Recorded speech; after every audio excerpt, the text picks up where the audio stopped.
I want to introduce you to one last form element, and it's actually not an input with a type. As we've described before, it's a little bit different, but the idea is still the same. So let's add cars here, and we want this to be a drop-down menu. Again, something that we see very often in form fields.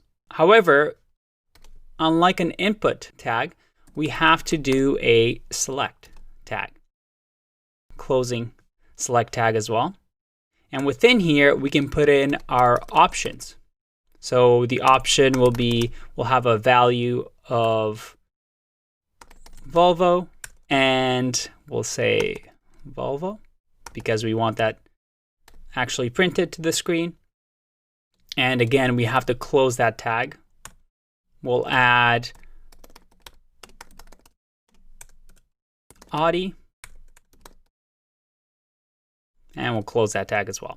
And we can keep adding them, but for now, just 2 is fine. If I save this and I refresh, we have cars. Let's add a break here, just so it looks nicer. There you go. And here, now we have a drop-down menu. Let's say you want to extend this, or you want to see what kind of properties you can put with select. The way you go about it, as you know, we've done this before. We type in HTML select tag. And actually, Google gives you a nice little info page over here with attributes. So you can see over here, we can use multiple, which specifies that multiple options can be selected at once.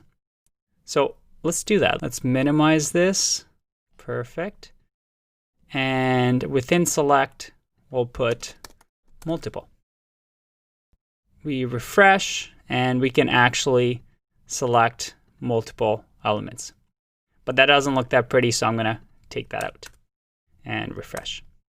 I actually realized that we forgot one important input type, so I'm going to throw it in there as a bonus. And as you know, with any registration form, we want a password. So let's add that right after the email. We'll do input type, and yes, there's a password type that we can add.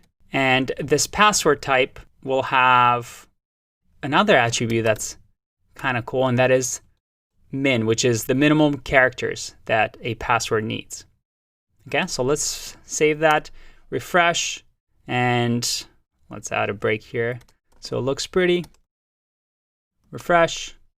And now the password field, look at that.